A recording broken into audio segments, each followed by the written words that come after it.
Fala galera, beleza? Vocês também estão legais, tranquilo de boa? Então tá, ó.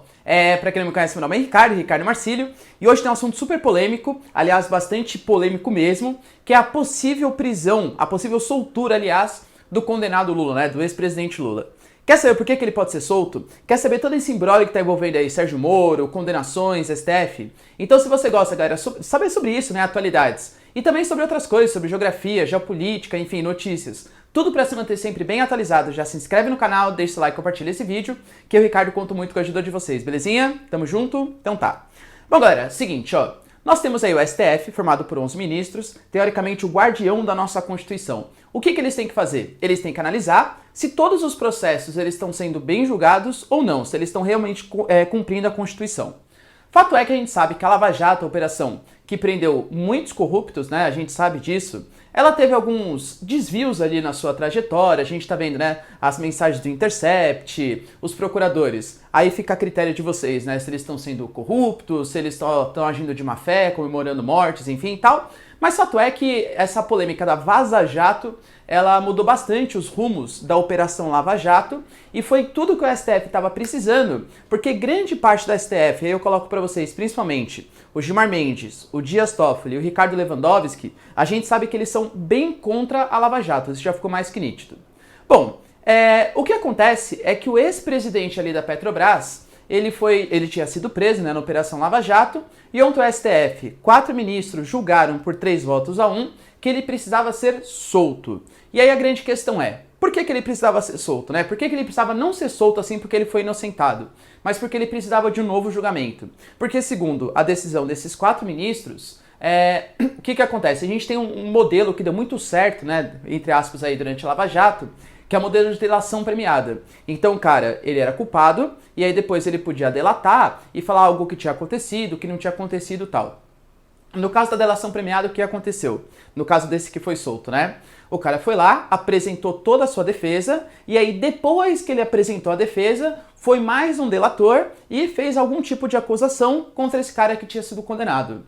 Isso, segundo o entendimento do nosso Supremo Tribunal Federal, de novo, galera, não tenho como opinar sobre isso, eu não sou jurista, tá? Mas segundo o entendimento do nosso Supremo Tribunal Federal, foi anticonstitucional. Porque segundo o nosso, pelo menos esses 4 ministros do STF, o acusado, ele tem que ser o último a falar, o último a apresentar as contraprovas e tentar se defender do que a acusação está mostrando contra ele.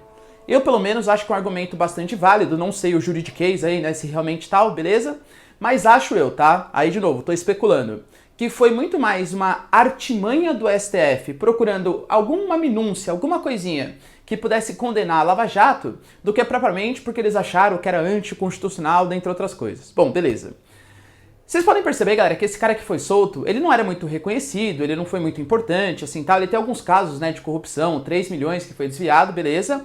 Mas, na minha concepção, foi muito mais assim, o STF fez primeiro com ele para sentir o que a população ia fazer. E no caso, a gente sabe que a população reagiu bem mal, mas a repercussão na mídia de uma anulação de um julgamento do Sérgio Moro, penso eu que não foi tão grande quanto poderia ser. E isso pode servir de pretexto, sabe pra quê?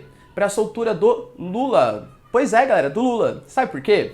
O Lula até agora ele foi julgado, tanto em primeira quanto em segunda instância, em 2 casos. No caso do apartamento do Guarujá, julgado e condenado, e do sítio em Atibaia. No caso do apartamento do Guarujá, o que aconteceu, né? O triplex do Guarujá. Ele foi condenado pela primeira instância, pela segunda instância, recorreu, tal, beleza. Ele tinha um mandato ali, ele tinha que cumprir uma pena, e ele já cumpriu parte daquela pena que poderia conceder para ele um regime semiaberto. Ou seja, conseguir responder em liberdade, né? Pagar pena dentro de casa, dentre outras coisas que a gente sabe que a justiça brasileira faz. Só que a condenação em Atibaia, que foi mais 11, 12 anos para lá, impede que ele responda em regime de liberdade pelo caso do triplex do Guarujá. Mas aí que tá o pulo do gato, sabe por quê? Porque nesse caso de Atibaia, aconteceu a mesma coisa do que com esse cara que foi preso na Petrobras, que acabou de ser solto pelo STF.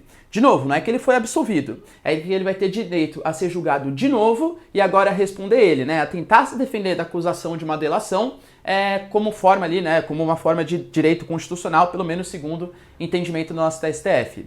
Ou seja, o que pode acontecer no futuro próximo, e a defesa do Lula já entrou com isso, hein? Eles vão pedir um habeas corpus para fazer com que a decisão do sítio de Atibaia seja anulada e ele tenha um novo julgamento. Aí ele só vai estar condenado pelo caso do triplex. Só que no caso do triplex, ele já pagou a pena mínima para poder responder em liberdade. Ou seja, ele vai poder ficar em regime semiaberto no caso do triplex e vai poder responder, obviamente, em liberdade, né, um direito constitucional, até ser condenado em primeiro e em segunda instância no caso de Atibaia.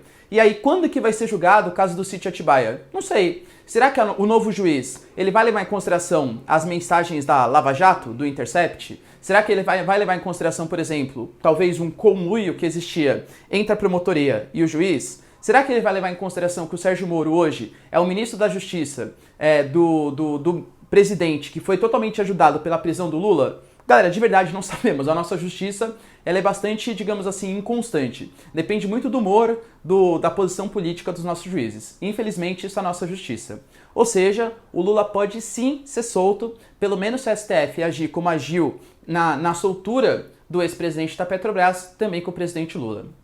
Deu pra entender, galera? Vocês concordam com a prisão do Lula ou vocês acham que ele tinha que ser condenado? Lembrando que a gente, pelo menos como Estado, não deve agir de maneira revanchista, mas de maneira a respeitar a nossa Constituição. Mesmo que a gente odeie o cara, mas o cara não foi julgado segundo os méritos da Constituição, ele deve responder em liberdade. Aliás, se você quer que a lei seja seguida para alguém que você gosta, ela também tem que ser seguida para alguém que você não gosta. Lembre-se sempre disso.